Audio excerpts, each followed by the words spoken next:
Welcome to this Facebook Live program. My name is Carrie Shved. I am the Education Director. Hi, April. I'm the Education Director here at White Memorial Conservation Center. And today we're going to kind of go behind the scenes. We do have several live animals that reside here at the center that we use for education programs. We have 3 snakes, 3 turtles, 2 birds of prey, a salamander, and some feeder crickets. And so we are responsible for taking care of all of those animals that we use for education programs. So I'm going to show you some of the different things that we have to do to take care of these animals. Of course, I've kind of chosen the most fun things to show you because, you know, just because it's almost like TV when it comes to live streaming, you only show the highlights. But please remember that there's the typical things always required for taking care of animals.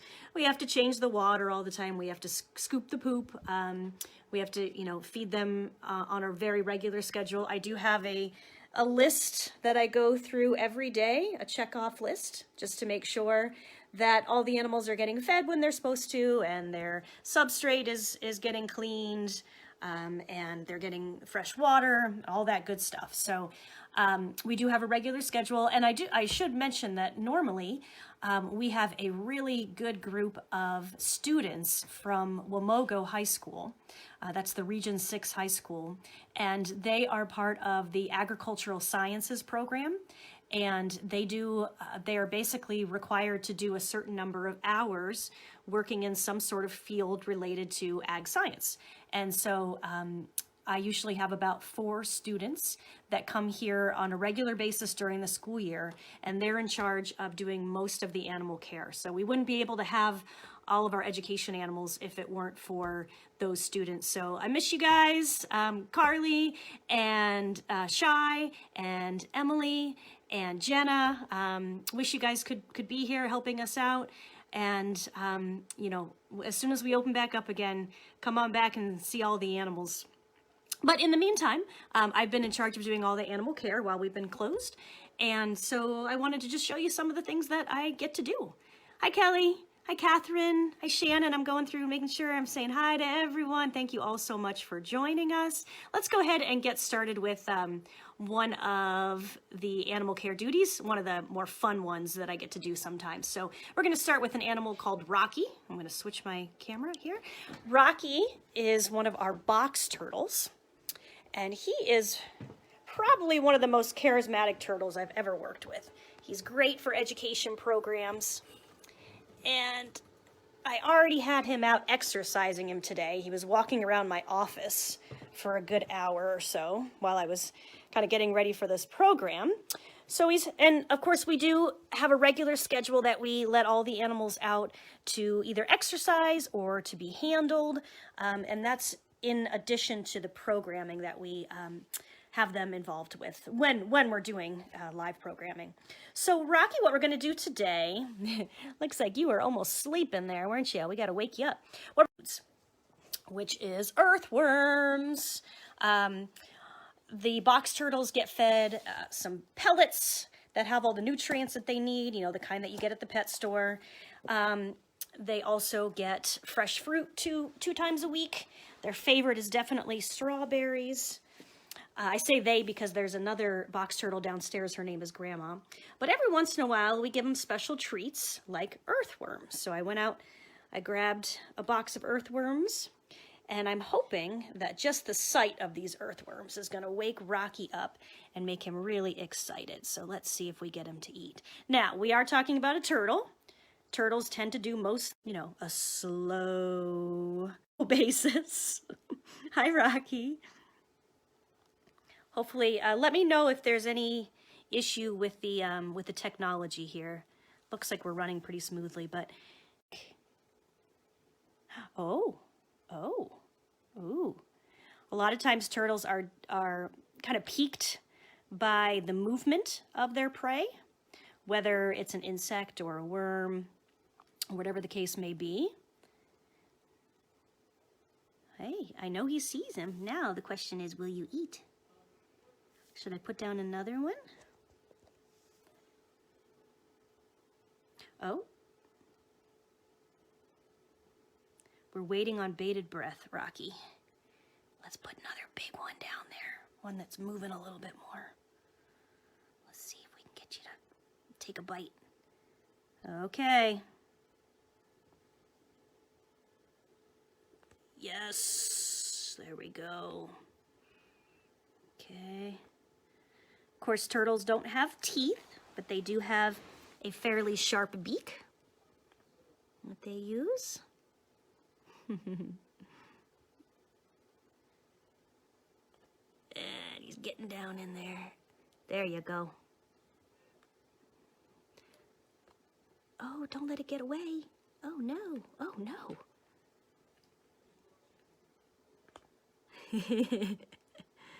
Oh, sorry. When I laugh, I make the... Oh, he's going for this part that's moving. Oh, oh, oh. Get him, Rocky. I put the earthworms on a white surface so that you could see it better, but it's maybe making it a little bit hard for him to get a good grip. Oh, he's going. Yes! Come on.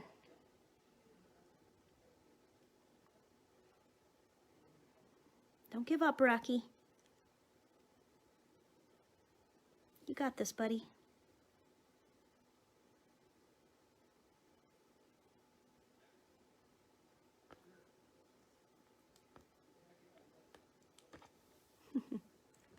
Oh, that worm.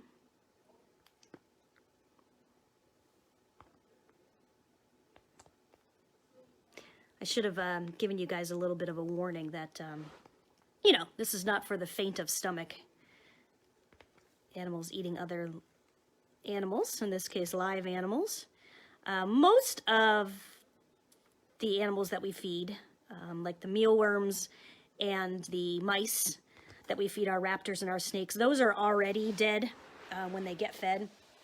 But in the case of crickets for the salamander and worms for the turtles, we do feed them live, again, because it's that movement that really piques the interest of the herp, the reptile or the amphibian.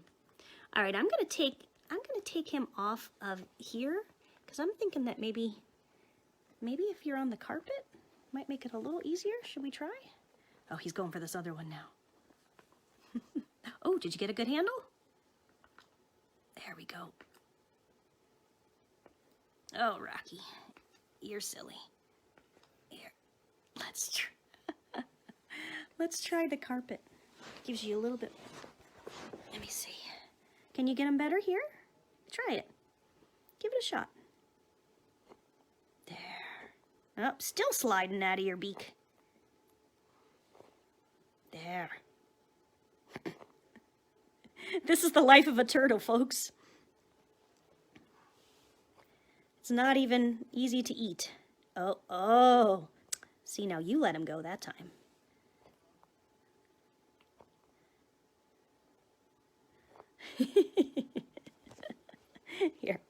Here, your worm is escaping.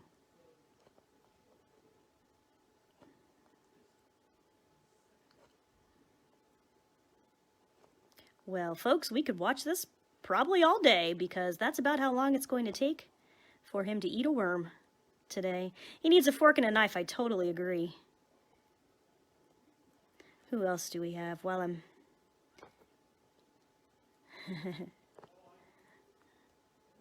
yeah, I know, pretty gruesome watching him eat. This is what it's like in the wild too. They're basically finding these earthworms underneath the soil, and they're going at them just like to close your eyes for a bit. Okay, Rocky.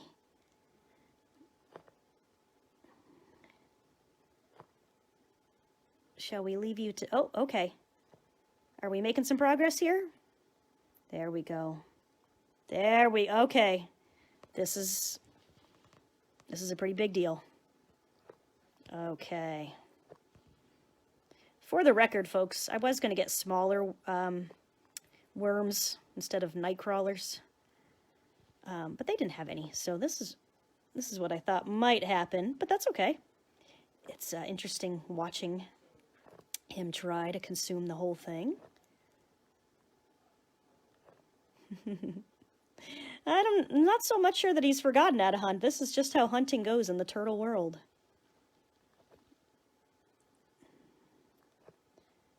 There. Okay. We have success, folks. He has finished his first earthworm. Does he already have his sights set on the one that's over on the poster? Oh, yeah. He did not forget about the one over on the poster. Are you going back for that one, buddy? Yes, I am. Yes, I am. You better believe it.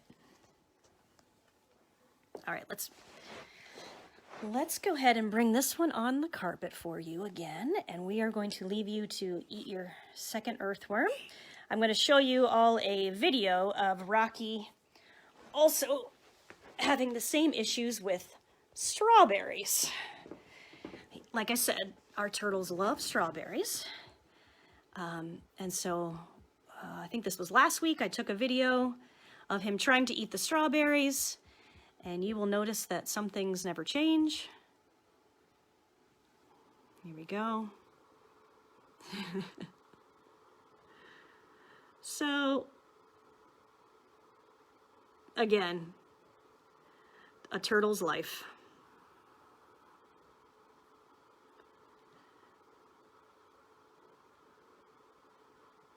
Look at this. You'd think he'd get it right there, but it just slides right out. But he does manage to get a little bit of strawberry in his mouth.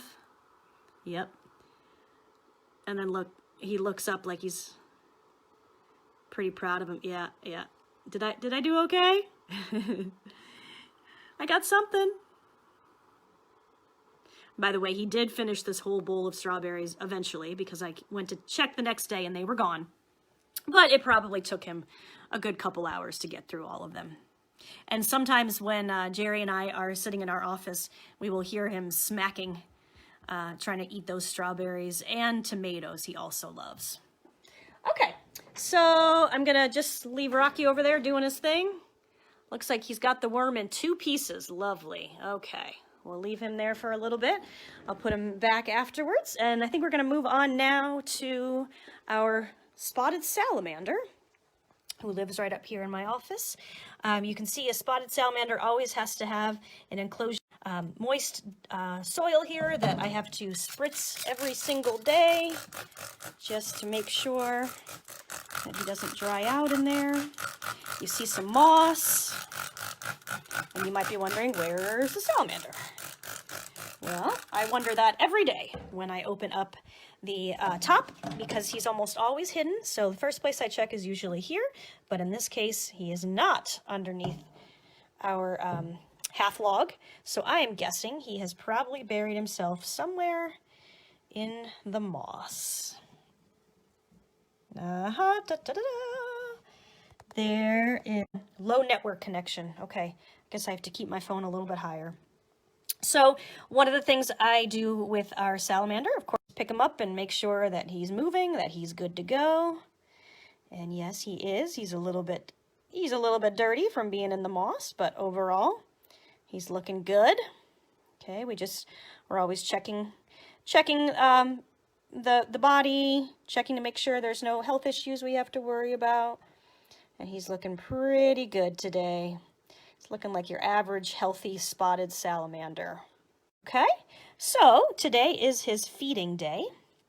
Anybody want to take a guess what he likes to eat? Again, it's got to be something that he can love. I think I may have mentioned before that crickets is the main thing that we feed him, so I have to keep a separate stash of crickets over here. Okay, here's all of our crickets. And they also have to get their food and water. This gel right here, that's actually the water for crickets. We don't want to give them a bowl of water because we don't want them to drown in the water, so we give them the gel water.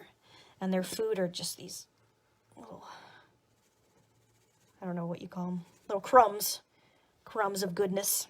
Okay, so we're going to go ahead, we're going to feed Salvador 3 or 4 crickets today. He won't eat them right away. I've never actually seen him eat his crickets. So all I do is I put the crickets in, I record how many, were given, and then the next day I check the enclosure for how many are left. So that's how I know if he's been eating or not. So we'll move this over here, and we'll just start to shake it. Okay, there's 1, 2, 3. Can we get one more? There. Oh, I think I might have actually even put 5 in there. Okay, so those go back in to live their happy life until next time. And we've got plenty of crickets moving around inside of his enclosure. And at his leisure, basically when the crickets walk right in front of his face is when he will decide to snap at them and grab them. All right, so then after misting him, which I already did, and giving him his food, we just record what we did. It's important to record feeding. Look back on your records. If an animal is not eating or illness or something, it's good to have a record of what they've eaten. So I'm going to write actually 5 crickets that we dropped. And again, I will check in with, I will check in his enclosure tomorrow to see how many were left, which is what I record right there. Okay, so that is the salamander. Now we're going to move on to the snake. All right. Oh, okay, I'm going back through some comments really quick here. Let me turn myself around. For some reason, the comments aren't scrolling as I do this, so let me just make sure I didn't miss anyone's questions. How much does a box turtle eat per day? We leave pellets and mealworms in for them all week, so they can have access to those pellets whenever they want. We feed them fresh fruit 2 times a week on Tuesdays and Fridays, and then we just feed them earthworms whenever we happen to get them. So they have food available to them all the time, but they get treats a couple times a week. Okay, what else? Any other, does he have memory for the, yeah, he did go back to the other one. Okay. All right, I'm just going through the comments real quick. Oh, we do have it, yeah, the, no turtles named Nana, just the turtle named Grandma. Okay, all right, let's move on to this garter snake that I have right in front of me here. So I'm going to switch back. So one cool thing about my job is I get to just hang out in the presence of animals surrounding me. So my the garter snake, I shouldn't say it is not my personal pet. This is the property of White Memorial Conservation. But the garter snake that we have as an education animal lives right here by my window. So as I'm sitting at my desk, I get to look out the window at this beautiful property with this person who has their dog on a leash. Thank you so much. That's awesome. And right here we have our garter snake enclosure. And I am guessing he is under here. This is his favorite spot. Yep, there he is. Hi, Gordon. Now, usually the smaller the snake, the faster they are. So when it comes to Gordon, he can be very speedy when he wants to be, okay? I was holding him earlier, so I don't really have any need to pick him up again. I already gave him his handling time for the day. What I was going to do now is, hold on, let me set this back down so that I don't forget to do it later. Hold on, bud. I am going to feed him his mice, so just a fair warning, I am going to show some dead mice on the screen. They are pinkies. They are little mice that don't have any fur on their bodies yet. And chances are he is not going to eat them right away. So this is just me putting them in there. We might see him kind of use his tongue to smell what's been placed in there, but I doubt he'll eat while we're watching. All right, here you go, buddy. That's your meal for the week. When it comes to snakes, they have such a low metabolism, a slow metabolism, that they only need to be fed once a week, at least our snakes, that's the case. So that will be his meal for the entire week. I put this over the top to give him a shady spot if he likes that. And then, of course, since snakes are Houdinis, we have to put a big old weight on top of the top so that he doesn't push it open. Okay, what do you think? Are you even thinking about those pinkies, or are you more interested in what I'm doing? Looks like you're looking at me like, what are you doing here? All right, so we also have another snake named Corny that lives downstairs, and I happen, for the first time ever, And I've worked here for 6 years now. For the first time ever, I caught Corny eating one of his mice the other day, and I recorded it. So I am going to show that video. So again, heads up, this will be a snake consuming a dead mouse, a larger mouse than what I just fed Gordon. This is going to be a furry mouse. Okay, so this is Corny. He's a corn snake. I caught him kind of mid-consumption here. So I'm going to go ahead and play this now, and we can watch how it works. It's actually quite fascinating to see a snake eat. All right, so they do swallow their food whole, as you can see. They have teeth, but they kind of push their teeth. Their teeth are kind of faced in a backwards direction, and the teeth are also used to help kind of push that mouse down the throat. As you all are probably aware, they do have this ability to almost like move their jaws separately from each other. Even the left and right jaw can be moved independently. So it's almost like the snake walks his mouth over the prey, one side then the other side, and just kind of continues to push the prey further and further down his throat. They usually eat their prey head first, like Corny did here. I'm guessing because it's a little bit more aerodynamic, let's say, to get the animal down head first. All right, and you can see a little bit of a bulge in the throat area there. Just goes to show you that it is going down entirely whole. There is no chewing of the mouse happening. That's all just going to happen by digestive juices breaking it down.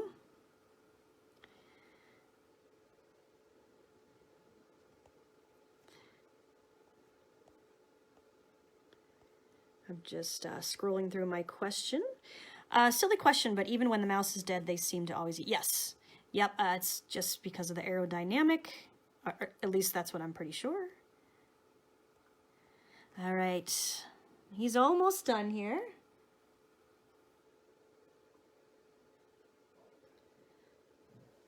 He kind of turned away from the camera as I was recording.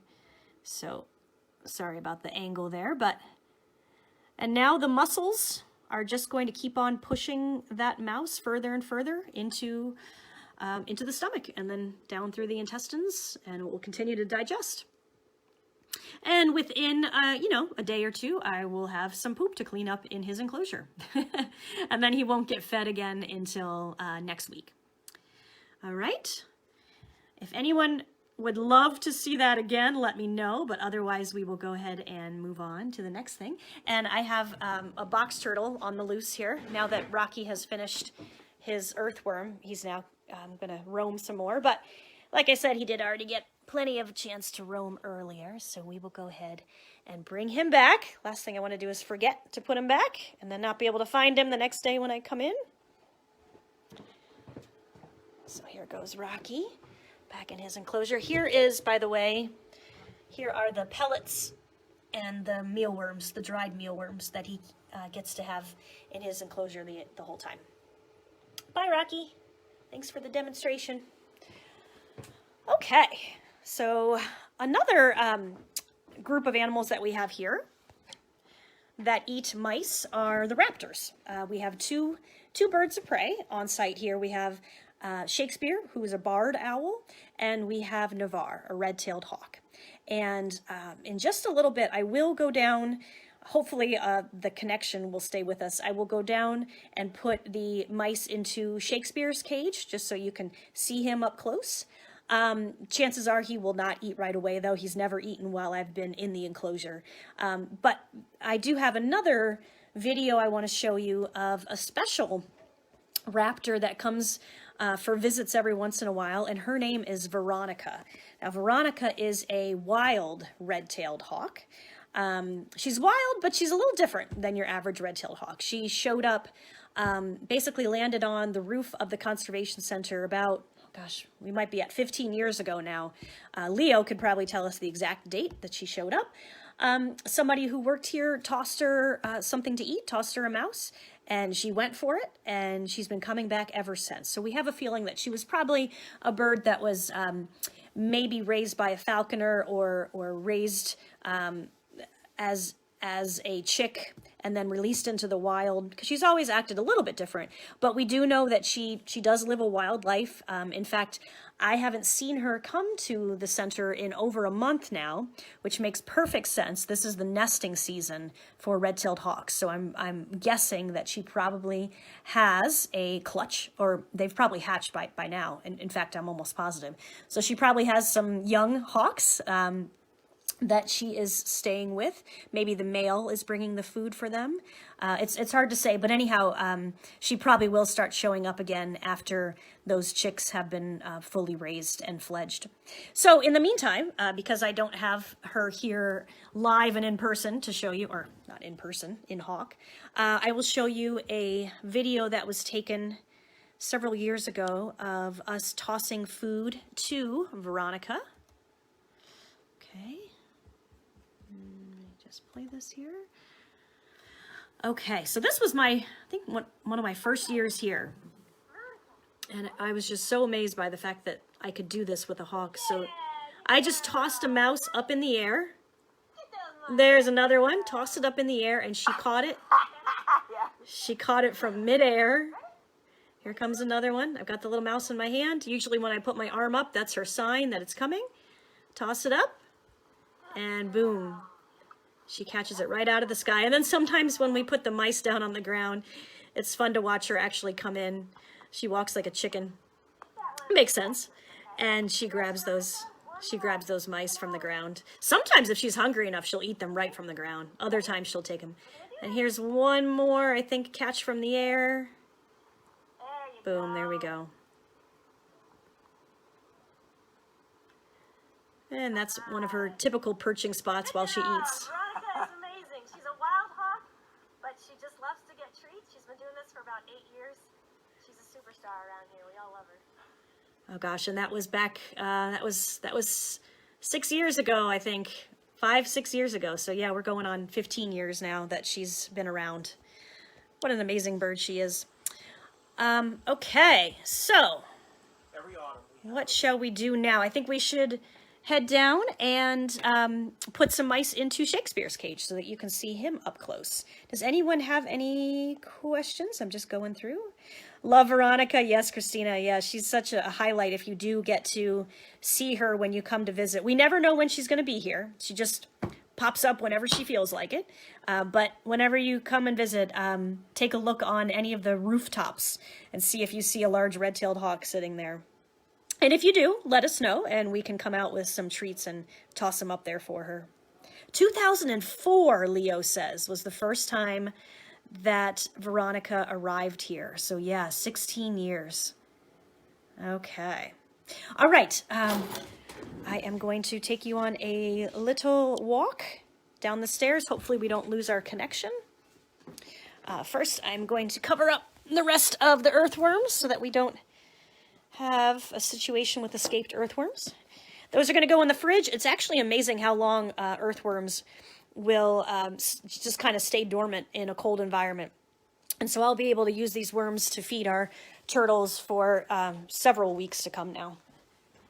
Okay. Oh, I need my keys just in case. Down we go. Oh, look at the woodwork on these stairs. These are the original stairs of Whitehall. Beautiful remnant from its glory days. Okay, going down into the museum level. Of course, we're closed right now, so the lights are off, but here's a example of one of the dioramas. And I'm just going to quickly check in with Jacob, our eastern rat snake. I gave him mice, as you can see here, but I assumed he probably wasn't going to eat them because he is in a condition, if you want to call it that right now, called going opaque. if you look at his eyes, you see that cloudiness? The scales on the eyes turn cloudy when they are getting ready to shed. And usually when they're in this state, they do not eat. And it's a little bit more risky to handle them during this time because they feel more vulnerable, being that they can't see as well. So I usually just leave him alone when a day or so, he will actually his eyes will get clear again, and then within a day or two after that, the actual shedding will happen. But that's how we know. And actually you can see on his skin, well, I don't know, you probably can't tell from the video, but his skin looks very kind of dull, not as shiny and black as it normally would. So we can tell that this is skin that's ready to be shed off. Oh, hey, do you see me? Did I wake you up? Trying to smell me through the glass, huh? Good boy, Jacob. So I will come back tomorrow. Those will probably not be eaten. And what I'll have to do is just take him back out of the enclosure, record that he didn't eat any, and refreeze them for next time. So that is Jacob, our rat. Oh, are you still here? I accidentally pressed my button. Low network connect. Let me know if you can still hear me.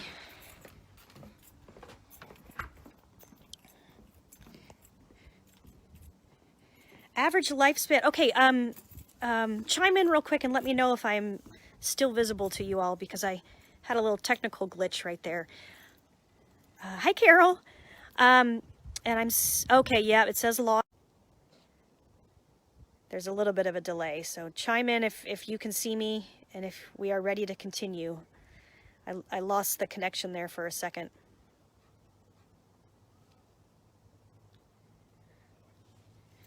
Ooh, I'm not seeing anyone.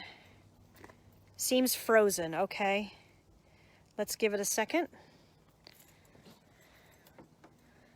See if we can come back.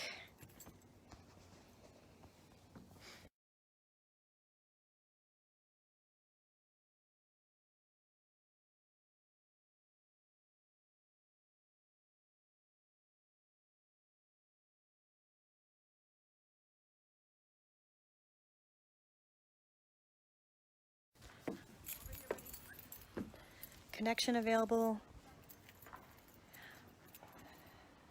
Okay, can anybody see me and hear me okay right now? Ah, okay, thank you. Thank you, Josh. Okay, we're back. We're back, and I just came outside. I just came out through our door right here, and this is our backyard area. More folks with a dog on leash, thank you so much. And so I'm gonna head down to give Shakespeare some mice. And let's hope the connection stays with us here. So this is the back way to the aviaries. Okay, we have Navarre's enclosure right over here. He's already been fed. And we have Shakespeare's right here. And I've got the mouse. Okay, once again, there's going to be some dead mice in the screen, just to give you guys a heads up. So these are the mice that we're going to put down for Shakespeare. And I've pre-unlocked the door because I knew I wouldn't have two hands. But normally, trust me, it is locked. You can't break into this place. We got it all locked up. Okay, hey, and there's Shakespeare right there. Hi, Shakes, how you doing? He's kind of wondering why I'm back, because I already came in before to pick up his scraps, to change his water. And now I'm back to give you your food. Are you ready? So I'm gonna come on in here. Yeah, he's like, I think I'm gonna change where I am positioned. He's gonna hop over there for a little bit. Okay. And he's got a platform right here, and all I do is I just take the mice and I set them right here on the platform. And he's getting 4 mice today, so I've already recorded that 4 mice get put down. A lot of times I weigh the mice too to know exactly how many grams he's getting fed, and then occasionally I will also put him on the scale and weigh him to make sure that he's at a good weight. Speaking of which, does anyone want to give me a guess on how much you think he weighs? Hi, Shakespeare. Look at those big eyes looking at us. He says, okay, you can leave any time now so that I can have privacy to get to my food. You'll notice we have ramps here for him because he is a bird that is missing most of one of his wings. He was injured in the wild when he got hit by a car, and his wing was broken so badly that the vet at the time decided to amputate most of it. So he's no longer able to fly, and as a wild bird, a wild raptor, if you can't fly, you can't hunt. And that is a death sentence for a raptor, so he would not be able to survive in the wild. Okay, I see a couple guesses here. 15 pounds, 23 pounds, 27 pounds, 18 pounds. These are all very good guesses. Ooh, 5 pounds. Okay. Good guesses. He is a fairly large bird. At least he looks fairly large. Hint, hint. He looks fairly large. Shakespeare, how much do you weigh? How much do you weigh? Turns out, guys, he weighs about 1.5 pounds. 1.5 pounds. I weighed him about 2 days ago, and he was just under 600 grams. So most of what you are looking at on this bird is feathers. His actual body size, his skeleton, is about the same size as a squirrel's skeleton, a gray squirrel skeleton. But with all of those feathers, it makes them look a lot bigger. Plus, don't forget, most birds have bones that are essentially hollow, not entirely, but for the most part, there's just small fibers that go through them. And so their skeleton doesn't weigh very much, so that they can get up in the air. That's one of the reasons why birds are able to fly, because they are so lightweight. So, yep, that's our 1.5 pound barred owl right there. And he usually gets about 60 grams of food per day. We do have to feed the owls pretty much every day, except once a week. We might fast them every once in a while, or double the amount of food for one day so that it can get through 2 days. But for the most part, it's an everyday thing when it comes to raptors. Their metabolism is very high. Okay, so I will go ahead and leave Shakespeare to his privacy. Bye, Shakes. Thanks for letting us take a look at you. Oh, one more thing I want to show you. If you notice, if he'll let me get close enough, he does have these leather straps that come off of his ankles, and that is what we use when I come in to get him for an education program. So he is a bird that will sit on my glove and be used in programs for the public and for kids. He's a really good bird for education, so we are very happy to have him. We've had him for at least 10 years, maybe more at this point. And they can live in captivity. Sometimes we can double or even triple the typical lifespan of a bird of prey. So for a bird of prey to get to be 10 years in the wild is pretty good. It means they're doing pretty good. But here in captivity, I have worked with a barred owl that was 31 years old when it passed away. So it is amazing how much their lifespan can be lengthened in captivity. Okay, I am just doing, look at this, just to make sure. When you work with animals, you tend to get fairly paranoid about things, so you go back and check them 2-3 times over again. So I just am going back to make sure that we are locked and he is safe and secure in there. And the one last thing I want to show you since I'm out here is the beehive, because it's been a fairly nice afternoon. It's been fairly sunny. And so the bees have been out visiting flowers. Oh yeah, okay. Let me head in here real quick.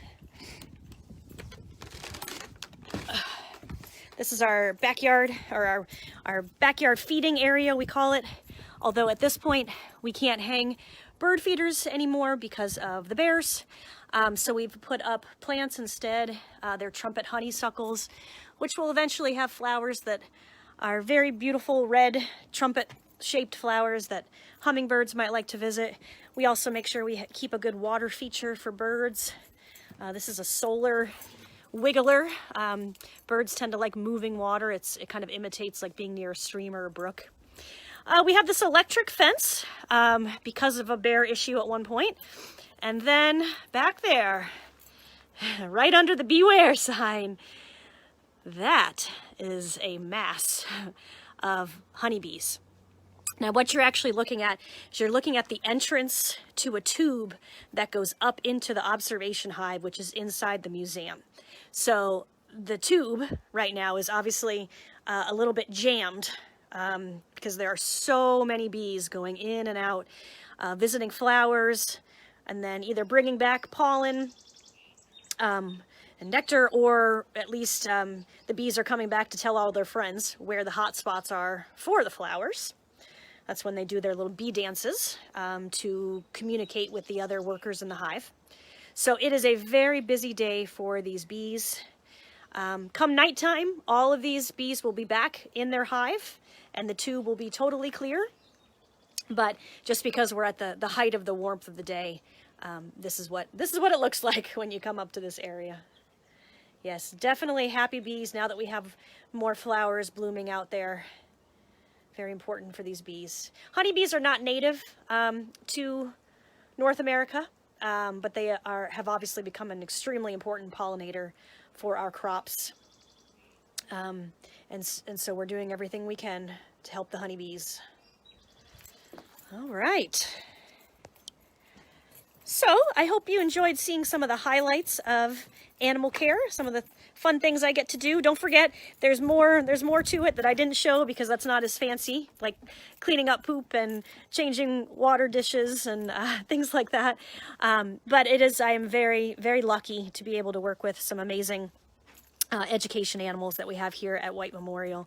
And right now, it's been fun to get to know these animals even better because I'm coming in every day to do the animal care. So if anyone else has any questions, can we see the beehive inside? I will try. Last time we tried to record something in that location, we lost the connection, which is why I wasn't planning on it. But let me just see. Hey, Deltra, how are you? Let me give it a shot. Just know that there is a possibility that I might lose you when we go towards that area. Okay, so I'm walking back into the museum.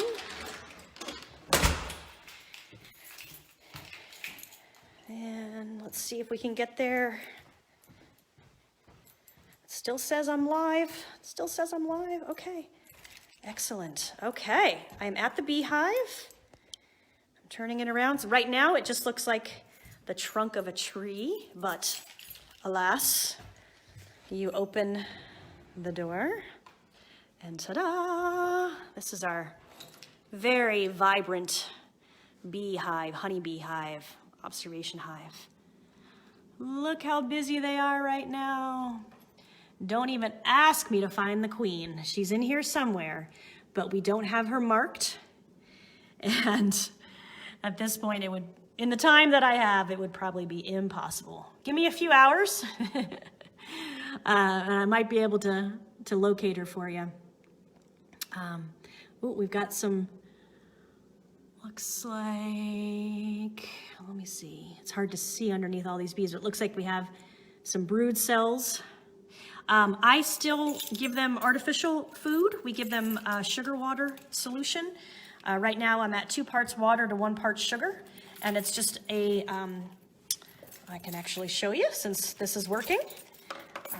No, we don't sell the honey. Observation hives don't make enough honey to really sell or to take any extra. All that they make is what they need to survive. So we don't take any of the honey. Okay. I'm gonna open up the back. You see how this works? Ta-da! This is the behind the scenes. And right here is a jar of sugar water. Again, 2 parts water to 1 part sugar. In the winter, it's 1 to 1. In the summer, it can be a little bit more diluted because hopefully they're getting most of their nectar from wildflowers. But we still just continue to provide this just in case they need it. And it looks like they're doing pretty well this year. In fact, chances are at some point, this hive is so full, chances are we'll have a swarm half of the hive will go find another place to live. Okay. Do bears try to get in the wall for the honey? Yes, that's exactly why we had to put up this electric oh, let me show you. This is another fun thing. This is the door that goes to the tube, which we don't have the lights on right now, so I can't light up the tube. Oh, yeah, we do have the lights on. There they are. Thanks, Lois, for having the lights on. Those are the bees going in and out of the tube. Like I said, it's very busy in there right now. And if you look right outside the window, again, you'll see that spot I was showing you before of the bees at the entrance to the hive.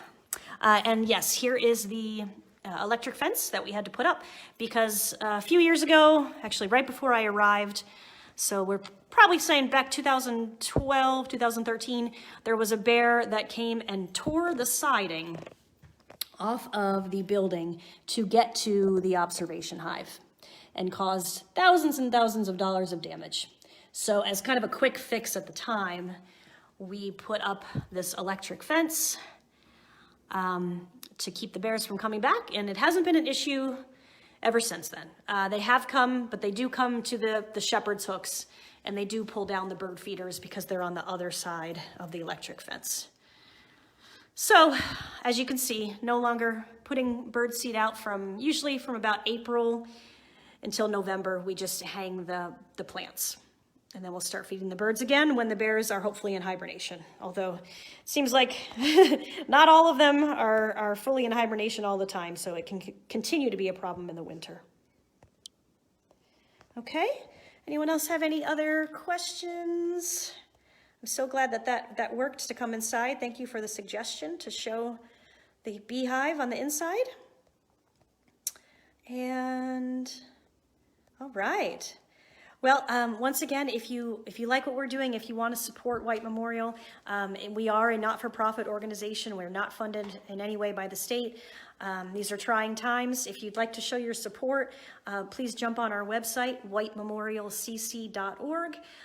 You can become a member of White Memorial, and there are some benefits involved with that. Or you can just give us a one-time donation. Whatever you're able to give, we would be extremely appreciative. And of course, the money also goes to helping take care of these animals. So thank you so much for joining me today. It was really nice hanging out with you all. And stay tuned for our upcoming programs. Take care, everyone. Bye-bye.